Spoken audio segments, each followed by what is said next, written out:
Hello friends, welcome to suggestive education. Suggestive এডুকেশনে সকলকে স্বাগত জানাই। ডাব্লিউবিপি কনস্টেবলের জন্য যে আমরা জিকে প্র্যাকটিস করছিলাম, তো আমরা 150টা কোশ্চিন প্র্যাকটিস করেছি। আজকে আমাদের 151 থেকে কোশ্চিন প্র্যাকটিস করব। তো আজকের প্রথম কোশ্চিন হচ্ছে, ক্রোয়েশিয়ার রাজধানী কী? তো ক্রোয়েশিয়ার রাজধানী হচ্ছে জাগরেব। ক্রোয়েশিয়ার রাজধানী হচ্ছে জাগরেব। পরের কোশ্চিন হচ্ছে, নিম্নলিখিত পণ্যগুলির মধ্যে কোনটি সবচেয়ে আমদানিকৃত সামগ্রী হিসেবে বিজয়নগর সাম্রাজ্যে গণ্য হতো? তো এখানে সবথেকে বেশি আমদানিকৃত সামগ্রী বিজয়নগরে যেটা ছিল সেটা হচ্ছে অশ্ব বা ঘোড়া। বায়ুমণ্ডলে উপস্থিত রাসায়নিক নিষ্ক্রিয় গ্যাস হলো? তো বায়ুমণ্ডলে উপস্থিত রাসায়নিক নিষ্ক্রিয় গ্যাস হচ্ছে আর্গন।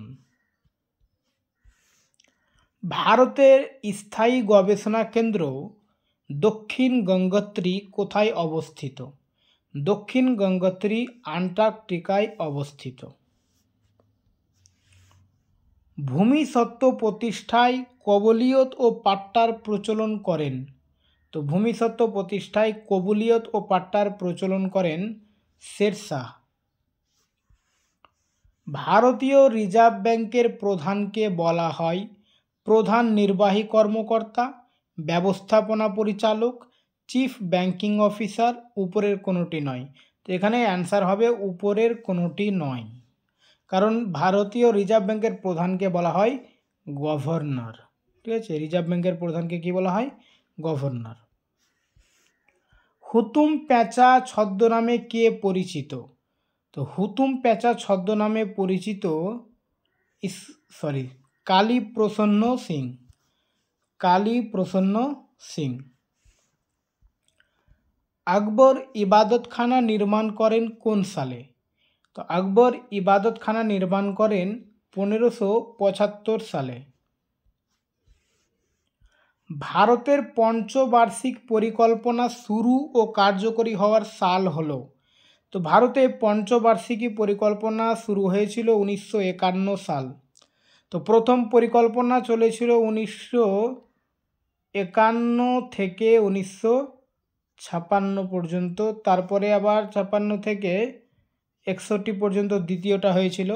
আচ্ছা, প্রথম পঞ্চবার্ষিকী পরিকল্পনা মনে রাখবে, এটা হ্যারোল্ড ডোমার মডেল। ঠিক আছে, পরীক্ষায় আসে এটা হ্যারোল্ড ডোমার মডেল। আর যেটা দ্বিতীয়টা ছিল এটা ছিল মহলনবিস মডেল। মহলনবিস মডেল। ঠিক আছে, আর প্রথমটা কৃষির উপরে ডিপেন্ড করে হয়েছিল, কৃষি মেন লক্ষ্য ছিল, আর দ্বিতীয়টা ছিল শিল্প। ঠিক আছে, তারপরে চলো, খাদ্য সংরক্ষণের জন্য কোন জিনিসটি বহুল পরিমাণে ব্যবহৃত হয়?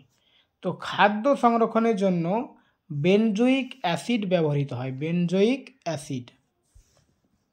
মুঘল যুগের রাজস্ব সংগ্রহ ব্যবস্থায় জাপ্তি বলতে বোঝায়? তো জাপ্তি ছিল প্রতি ক্ষেত্রীয় এককে উৎপাদনের পরিমাণ। Option B. আকবরের অর্থমন্ত্রী রাজা টোডরমল প্রবর্তন করেছিল এই জাপ্তি প্রথাটা। ঠিক আছে, পাবলিক সেক্টরের বিলগ্নীকরণকে বলা হয়?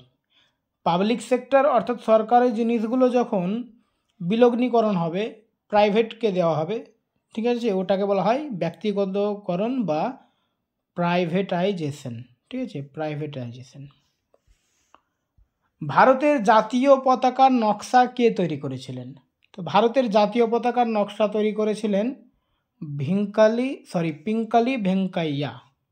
পিঙ্গালি ভেঙ্কাইয়া।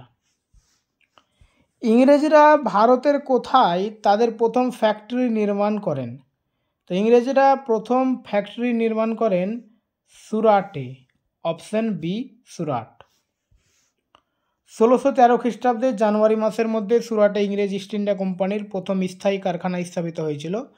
আর ইংরেজরা দক্ষিণ ভারতে তাদের প্রথম অস্থায়ী কারখানা 1611 খ্রিস্টাব্দে মছলিপত্তনমে স্থাপন করেছিল। যদি মছলিপত্তনমে অপশন থাকে, অস্থায়ী কারখানা এটা ছিল 1611-তে। ঠিক আছে, কিন্তু সুরাটটা হবে অ্যান্সার, আর বেশিরভাগ পরীক্ষায় সুরাটটাই অপশানে থাকে। সুপ্রিম কোর্টের বিচারকরা অফিসে কার্যভার নেওয়ার আগে যে শপথ নেন তা পরিচালনা করেন। আচ্ছা, মানে কোশ্চিন হচ্ছে সুপ্রিম কোর্টের বিচারকদের শপথ পাঠ কে করান, এটা হচ্ছে মেন কোশ্চিন। তো রাষ্ট্রপতি করাবেন, আর যদি রাষ্ট্রপতি না উপস্থিত থাকেন তো তার কোনো নিযুক্ত ব্যক্তি করাবেন। ঠিক আছে, তো অ্যান্সার অপশান সি। 38তম প্যারালাল বিভক্ত করে উত্তর কোরিয়া ও দক্ষিণ কোরিয়াকে। ভিটামিন যা সাধারণভাবে মানুষের প্রস্রাবের দ্বারা নির্গত হয়, তো ভিটামিন সি মানুষের প্রস্রাবের দ্বারা নির্গত হয়। রাশিয়ার মুদ্রা কি? খুব ইম্পর্টেন্ট কোশ্চিন, প্রচুর পরীক্ষায় আসছে। রাশিয়ার মুদ্রা হচ্ছে রুবেল। কোনটিতে ক্যালসিয়াম সামগ্রী সর্বাধিক থাকে? অপশন আছে বাজরা, ভুট্টা, জোয়ার আর গম। তো এখানে বাজরার মধ্যে সবথেকে বেশি ক্যালসিয়াম থাকে। হাইড্রোপনিক্স কথাটি কিসের সঙ্গে যুক্ত? তো হাইড্রোপনিক্স হচ্ছে যে মাটি ছাড়া গাছের প্রতিপালন করা, অর্থাৎ জলের মধ্যে গাছের যা পুষ্টি থাকবে সেটা দিয়ে কোনো রকম মাটি ছাড়াই সেটা প্রতিপালন হবে, গাছ মানে বড় হবে, সেটা হচ্ছে হাইড্রোপনিক্স। ইউটিউবে অনেক ভিডিও রয়েছে হাইড্রোপনিক্সের। কাদের দ্বারা লোকসভার স্পিকার নির্বাচিত হন? মানে লোকসভার স্পিকারকে কারা নির্বাচন করেন? তো লোকসভার সমস্ত সদস্য লোকসভার স্পিকারকে নির্বাচন করেন। আচ্ছা, বর্তমান লোকসভার স্পিকার কে রয়েছেন? বর্তমান লোকসভার স্পিকার হচ্ছেন ওম বিড়লা। ঠিক আছে, আর যদি রাজ্যসভার চেয়ারম্যানের কথা বলা হয় তো কি হবে? বর্তমান ভারতের উপরাষ্ট্রপতি অর্থাৎ সিপি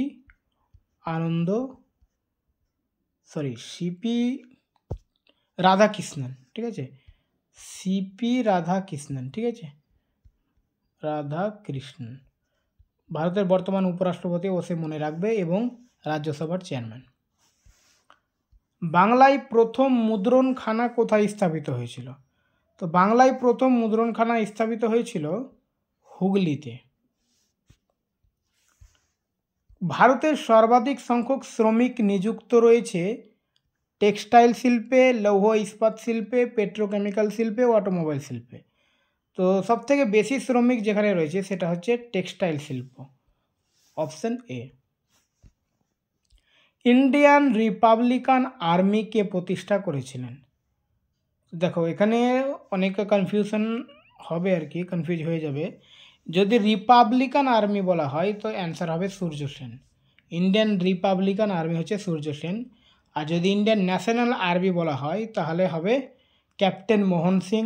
বাই চান্স যদি ক্যাপ্টেন মোহন সিং অপশানে না থাকে তাহলে রাসবিহারী বসু। তারপরেও যদি না থাকে তো সুভাষচন্দ্র বোস। কিন্তু আসলে তৈরি হয়েছিল ক্যাপ্টেন মোহন সিং এবং রাসবিহারী বোসের দুজনের দ্বারা, এবং পরবর্তীতে সুভাষচন্দ্র বোস ওটার দায়িত্বভার নিয়েছিলেন, যেটা আমরা ইন্ডিয়ান ন্যাশনাল আর্মি বা আজাদ হিন্দ ফৌজ নামে ডাকি, চিনি। ঠিক আছে, আর যদি ইন্ডিয়ান রিপাবলিকান আর্মি বলে তাহলে মাস্টারদা সূর্য সেন। বিখ্যাত অঙ্কন বা ছবি সত্যম শিবম সুন্দরম তৈরি করেছেন কে? তো অ্যান্সার হচ্ছে শিবনন্দন নাতিয়াল। তো আজকে এই পর্যন্তই।